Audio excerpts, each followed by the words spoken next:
Hi everyone and welcome to YardTech. Today we're pruning our orchard. About a year ago we created this area in our garden specifically for fruit trees. We planted 34 different trees, apples to cherry to plum. Today we're going to prune them in their first pruning since they were planted 1 year ago. Okay. I see across the room, X marked on the spot, everybody tryna zoom.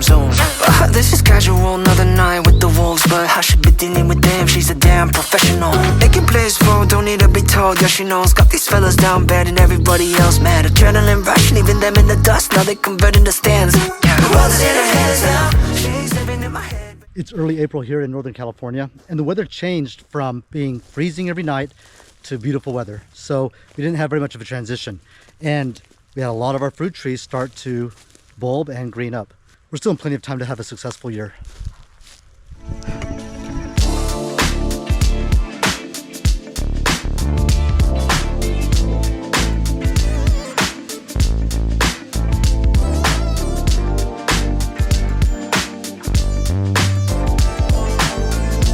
When pruning your fruit trees, it's important to have the right tools. This is a classic tool called a bypass pruner, also known as a floral pruner. It's a bypass pruner because you can see how the top blade will bypass the index of the lower blade. That way it helps to have a cleaner cut because the blade is pushing all the way through. For example, here's a small piece. As I cut that, you can see how clean that turned out. The next tool that is commonly used is called an anvil pruner. Top blade indexes directly into the bottom blade.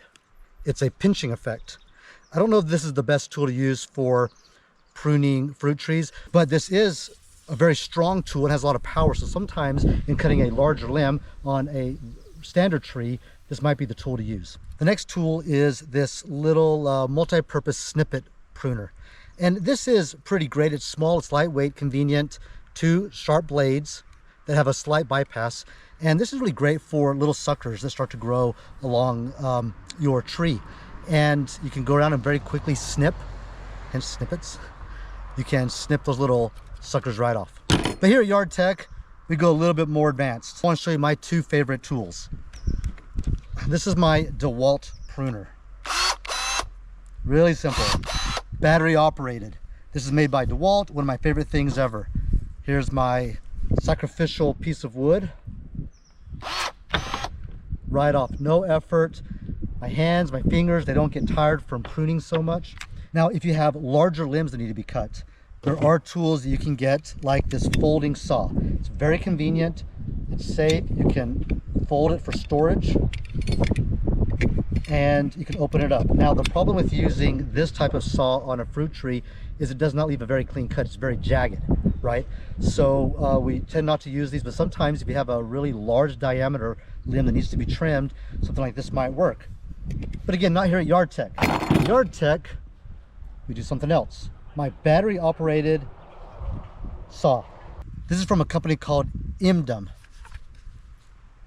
And simply battery operated. Now, again, I've used this tool all over the yard and to trim little things, and it has been fantastic. So with that, we're going to use now my 2 favorite tools. We're going to walk around and we're going to trim some of these trees. Some of the basic things I look for in preparing to prune a tree. We're going to clean up all of the little suckers that are growing off of this main trunk. You don't want your tree branching out too far wide. The weight will cause limbs to get too heavy, and it's easier chance when they are full of fruit to break. The common rule of thumb is no less than 45 degrees. For example, this bottom one here is almost a straight out limb, so we're going to trim these down.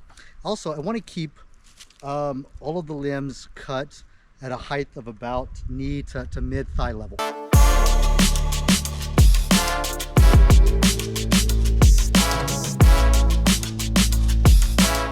Next thing I do is I look for dead wood. And as I go around, I can find a few areas that have dead wood.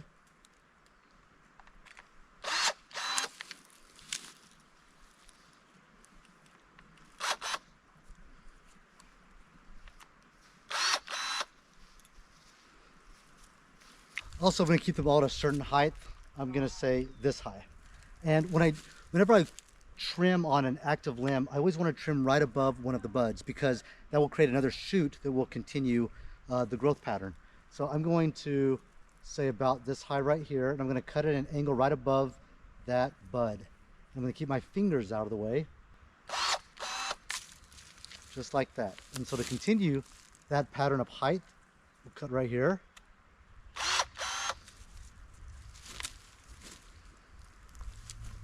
And now we're going to do some cleanup.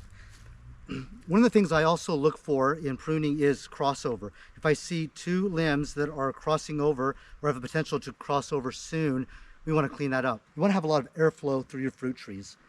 That does a couple of things. One, if there's large winds and the air can flow freely through your tree, there's less likely for damage. If the wind gets caught because you're so full and so thick, that could cause more limbs to break or even the tree to fall over. Okay, so we're going to, this one, it's not angled up enough, so we're going to cut that off. We're going to leave this, and we're just going to start trimming some of these little areas. I'm going to leave this one on because I have a tag that's on it. Leave these on for now, but we can do those later.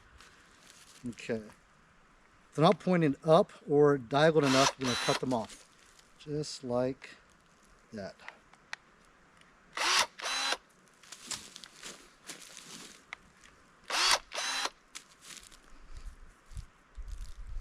Leave that.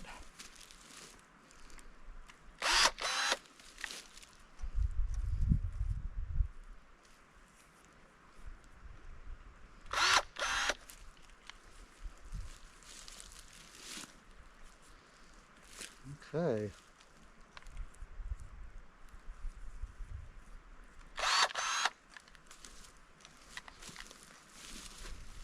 Okay, I'm pretty happy with that. We have it cleaned up, we have it topped, and there's a lot of flow through it now. Every year I might find new little things I want to trim, but I like to be very conservative. You may look at this and see that there are other things I could cut, and yes, I agree that there are a few more limbs I probably could take off. However, once it's cut, it's done. So I'm very conservative when it comes to pruning, and I can always come back later when I look at it a little bit longer and make a decision to trim something else. So again, be very careful. If you're unsure, don't cut, just wait. Okay, all the pruning is complete, and now we're going to just enjoy this orchard and start watching for, hopefully, it to produce fruit. In the meantime, we really want it just to be beautiful and have this really gorgeous looking green orchard of fruit trees, and just be kind of a fun place to have right inside our garden here. I'm Jason, this is YardTech, signing out.